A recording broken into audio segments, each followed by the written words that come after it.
Hey everybody, my name is Myers Corp Cosplay, and we are back again to talk about some celebrities I ran into while working at Comic Cons. I've been been volunteering at Comic Cons for the past 10 to 15 years, and I've ran into some amazing celebrities. And we've talked in the past about celebrities that I may not be familiar with their work. I know of them obviously, but I'm not, I haven't seen their properties and the things that they're in and falling in love with them at the cons, and this was one of them. I had obviously seen this individual in a couple things early on, but the main thing that he is known for, or the couple main properties, I have not seen.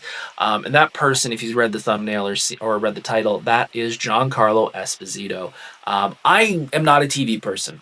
There are very few series that I will sit down and watch. I just do not have the time to sit down for hours. I'm usually cosplaying and doing other stuff. But I know how important his character is in Breaking Bad. I know how important his character is in the new Mandalorian universe. So I was aware of what he had done. I just haven't seen it.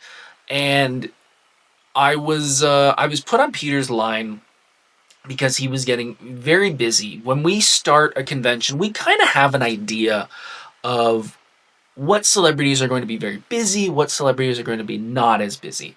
And Giancarlo was one we weren't 100% because Breaking Bad had been out for a while at that point, and he wasn't a main character on Mandalorian, but he was an important character, so we weren't 100% how busy he was going to be, and he turned out to be a very, very busy line. So I was working on some other line, and the head of the volunteer said, "Do you mind working with Giancarlo?" I said, "Absolutely, I don't mind working."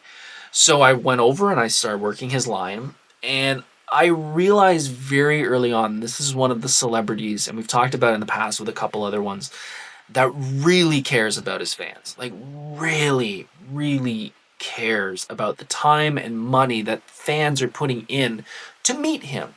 And there are the ones that will just take the extra time, make those moments last and make an impact on their fans. But Giancarlo takes it to the next level. After he had been talking to a celebrity, his agent was there, and she was super nice. I wish I remembered her name. And I walked up to her and we were talking for a minute. And he had special markers that I'd never seen before. A lot of celebrities bring paint markers, which are very good for drawing on plastic. They're not like Sharpies. They actually leave a nice paint line on, so you can get a really nice autograph. But I'd never seen these ones before. They came in a nice pack, and they were all different colors. Most people just bring like a handful of the main colors: black, blue, red, or black, white, red, stuff like that. And I asked the girl, I said, "I've never seen these markers before." And I saw the way he wrote with them. I said, "They're really good." And she said, "These are the only markers he allows me to buy for him." I said, "Really?" I said, "I didn't know anybody was that picky about the markers he used." And she said, "He is, because he understands how important it is for the fans to get a good autograph. People are coming up and spending their hard earned money to meet him. He wants the autograph to be perfect." And when I say Giancarlo has some of the best penmanship of any celebrity, it's an understatement. And there are some that, I've as a wrestling fan, I've seen the wrestlers before a show have a giant stack of photos, and they're just kind of whipping through them, and some of them are a little cleaner than others. But Giancarlo took his time with everyone that you could sit there and read it perfectly legible. And she said the markers play a big role in that. And I said, that's nuts that he cares that much about it. She goes, "He does. He wants to make sure that every dollar that is spent worth it, that it's worth it for the fans."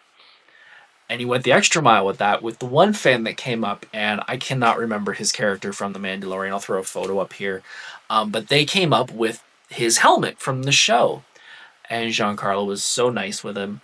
And he said, the guy said, "Do you mind if instead of just two blah, blah, blah, Giancarlo," he goes, "Do you mind writing something else?" He said, "Of course, I don't mind writing something else." And the guy hands him a paper. And I swear, it was almost a paragraph worth of copy for him to write. And Giancarlo, without missing a beat, without complaining at all, just started writing and sat there and wrote and almost covered the whole side of this helmet with this speech, I guess, from the show. And he, again, no complaining at all, nothing negative, and he's, thank you very much, I greatly appreciate it. And he walks away, and Giancarlo looks at me and looks at the agent and goes, maybe we just stick to one sentence from now on. I said, yeah, I said, I think one sentence is more than enough. But yeah, Giancarlo was a lot of fun and really big fan of cosplayers, which made me a big fan of his. Anybody that came up with dressed in Mandalorian armor or his character from Mandalorian, he was getting photos. He was getting his agent to grab his phone and take some photos for his own personal stuff. Yeah, Giancarlo is such a great person, and if you're a fan of Breaking Bad, if you're a fan of Mandalorian or anything else he's done, yeah, go take the time to meet him. He is well worth it. That's my story for Giancarlo. If you liked it, hit the like button, hit that subscribe button. We're gonna have some more of these in the near future. My name's Myers, Corp Cosplay. Take care. We'll talk soon.